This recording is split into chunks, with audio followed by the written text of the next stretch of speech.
गुरुजी साह्रो परिरहेछ, खै नोकरी धन्दा पात बिजनेस केही चल्दैन, बिजोग भइरहेछ। घरिघरि त बेङ्गलोर पो जुम हुँदैछ हो, गाउँ छोडेर जानु पनि मन लाग्दैन गुरुजी। के उपाय बताउनु पर्यो गुरुजी? मलाई सब थाहा छ बालक, मलाई सब थाहा छ। किन थाहा नहुनु? अहिले पहाडमा सबैजना तिम्रो जस्तो उदास अनुहार लिएर त हिँडिरहेको छ। मलाई सब थाहा छ बालक, सब थाहा छ। तिमी ठिक समयमा ठिक जग्गा आइपुगेको छौ बालक।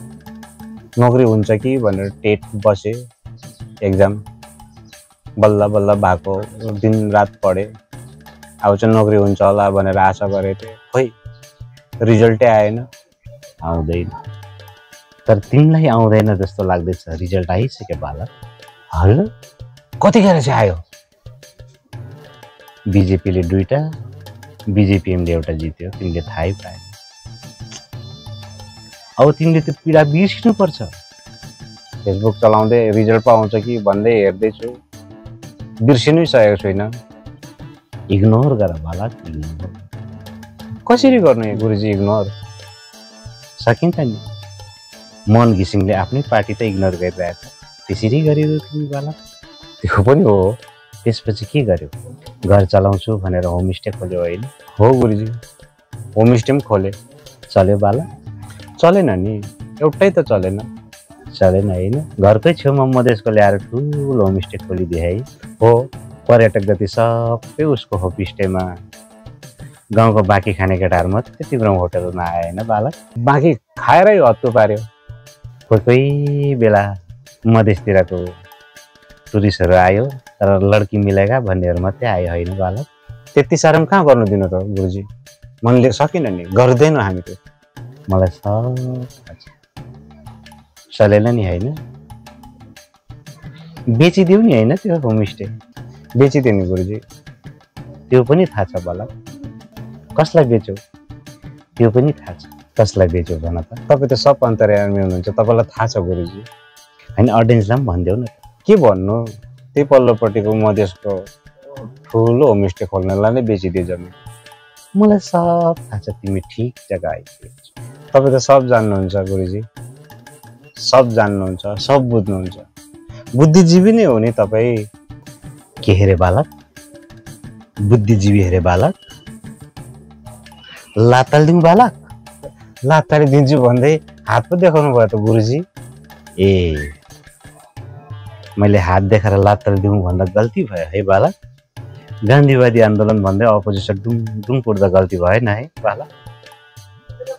देखेर आएको थियो होइन? तिमीमा फोकस गर। होमस्टे बेचेको पैसा के गर्यो भन त? के गर्यो? अब त्यो पैसा त मैले के हुन्छ कि भनेर साथीभाइहरूले कन्ट्र्याक्ट गरौँ भन्यो, कन्ट्र्याक्टमा लगायो गुरुजी। फेरि ठिक बिल आयो? आएन नि बिल त। बिलहरू सबै पगेर मधेस जाँदैछ। बुझिन त गुरुजी? बुझ्नेले बुझिसक्यो बालक। अब चाहिँ केही उपाय बताइदिनु पर्यो हजुरले। केही गरी खाने बुद्धि बताइदिनु पर्यो। के चाहिँ फाप्छ के फाप्दैन बताइदिनु पर्यो गुरुजी। केही काम लागेन है बालक? अब तिम्रो लागि एउटा राम्रो उपाय म बताउँछु। इलेक्सन आउनु आँट्यो, कम समयमा ज्यादा पैसा कमाउने तिमीलाई बुद्धि बताउँछु। अब तिमीले नरियलको धन्दा गर्नुपर्छ बालक। नरियल? नरियल बिजनेस गरेर चाहिँ कसरी उँभो लाग्नु गुरुजी? बिक्री हुन्छ र पहाडमा? अब इलेक्सनभरि नरियलको धन्दा जसले गर्छ, नरियलको बिजनेस जसले गर्छ, उसैले पैसा कमाउँछ बालक। हेर्दै जाऊ बालक, इलेक्सन आउँदैछ, खोलाइ नभएको जग्गामा पनि पुलको उद्घाटन हुन्छ। अब हुन त हो गुरुजी, गाउँै नभएको जग्गामा त बाटो बनाएको त देखेकै हो मैले पनि भोटको समयमा। एउटा उद्घाटनमा 4टा नरियल फुट्छ बालक। क्षेत्रीय सभासदले फुटाउँछ, विभागीय सभासदले फुटाउँछ, त्यहाँको लोकल नेताले फुटाउँछ, प्रिन्सले पनि फुटाउँछ। एउटै जग्गामा 4-4वटा नारियल हुन्छ बालक। अस्तिको पालि त कति जग्गामा त एकै जग्गा 4-4 जना नारियल फुटाउने भेला भयो भनेर कतिजना नेताहरूले त घरबाट आफ्नै नरियल बोकेर धरि आएको रेकर्ड छ बालक। नारियल चल्छ, हेर्दै जाऊ बालक।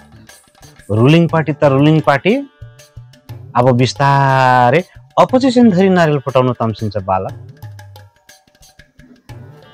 जसको म्यान्डेटै छैन ऊ पनि उद्घाटन गर्दै हिँड्छ बालक। नरियल चारैतिर नरियल, चारैतिर नरियल, चारैतिर नरियल। नरियलको बिजनेस गर है बालक। हवस् त गुरुजी, नरियलै बेचौँ है, आशीर्वाद दिनु पर्यो गुरुजी। तथास्तु। जाऊ मन लगाएर गर नरियलको बिजनेस। अन्त चलेन भने चाहिँ गुरुजी, चलेन भने म छुँदैछु नि, फेरि अर्को टेक्निक सिकाउँछु यही फेसबुक पेजमा।